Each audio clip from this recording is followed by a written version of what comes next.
Looking for financial support that strives to honor your community's rich heritage and cultural practices? Introducing RBC Origins. Our Indigenous banking specialists provide resources and advice that can help transform your ideas into tangible progress and community prosperity. At RBC, we're committed to driving your goals forward. Learn more at rbc.com/indigenous.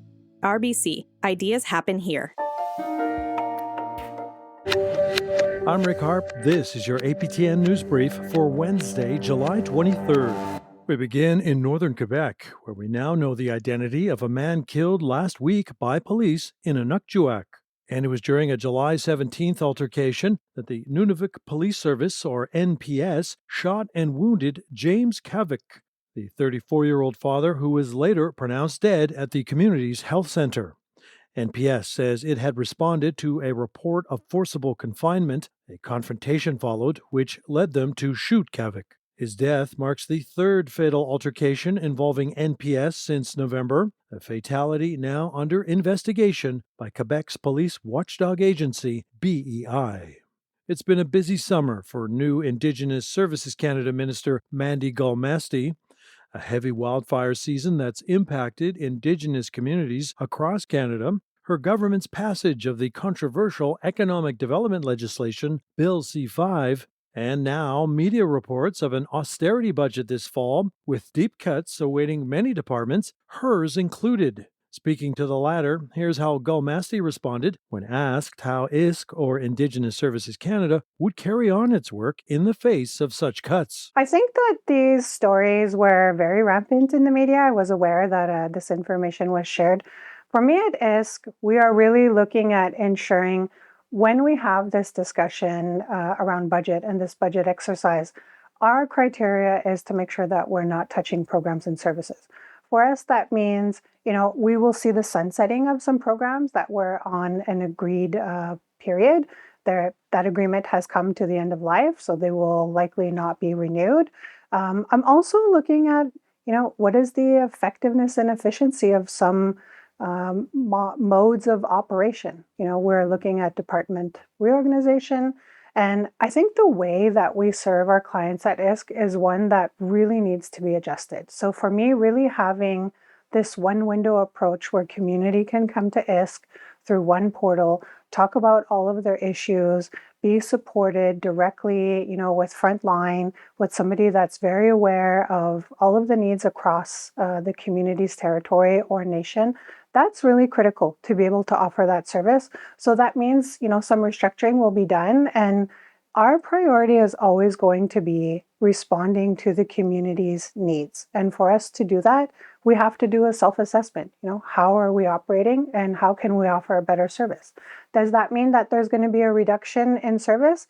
I don't think so. For me, my priority is enhancing service. It does mean that there may be a change in how we offer that service. But for us, my priority is really to make sure that we are responding to our clients' needs and that we are offering service in the best possible way for those needs. To Manitoba, where nearly 2 years after 38-year-old Corey Roulette was killed, a sentencing hearing was held Tuesday for those involved in his death. With more on what unfolded in court, Sarah Bettens.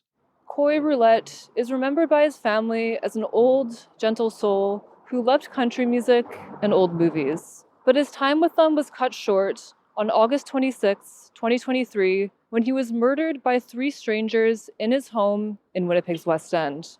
He was 38 years old and a father of 4 children.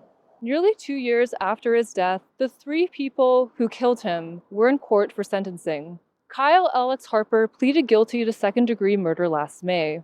Ramona Harriet Harper and Rao West Tyson Bradley Harper both pleaded guilty to manslaughter in April.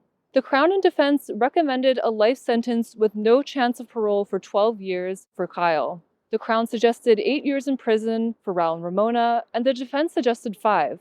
According to police evidence, Roulette was found unresponsive after officers were called to his home on Furby Street on August 26, 2023, for a report of a man being shot. Roulette was rushed to hospital in critical condition and pronounced deceased. The Crown described Ramona as a catalyst, Kyle as a shooter, and Rao as the extra muscle in Roulette's murder. Court also heard victim impact statements from Roulette's sisters, niece, and children. They said the loss drastically impacted their lives, the lives of their children, and their mental health. Court also heard that the three killers were raised in poverty, abuse, and intergenerational trauma. The judge in this case did not sentence the three people. She said that she hopes to do that in August. Sierra Bettens, APTN National News, Winnipeg. And finally, a class action lawsuit against the province of Ontario has been given the go-ahead. It centers on allegedly thousands of birth alerts. That's what child welfare agencies would issue to hospitals about mothers they deemed high risk. Officially in place until 2020, such alerts would then permit the seizure of children at the hospital. Tina Yang is the lawyer for the class action, the certification of which the province seeks to appeal. From our perspective, this case is such a clear example of overreach in terms of what both the Children's Aid Societies were doing and what the government of Ontario was doing in terms of empowering the Children's Aid Societies to engage in using birth alerts. In a situation where people, parents, mothers are already particularly vulnerable as pregnant people, and then as new parents, to add in this level of interference with their freedoms was very egregious, in many cases extremely devastating. Birth alerts were formally ended by a ministry directive in 2020. I understand that there have still been allegations that birth alerts in substance, if not in name, have continued. So our lawsuit doesn't deal with those circumstances, but it's still a relevant issue in terms of the scope of Children's Aid Society activities, and in terms of the scope of the Government of Ontario's oversight over Children's Aid Society's activities. Again, it's still a very relevant issue, even if the formal practice of birth alerts was ended. And that's your APTN News Brief for Wednesday, July 23rd. I'm Rick Harp.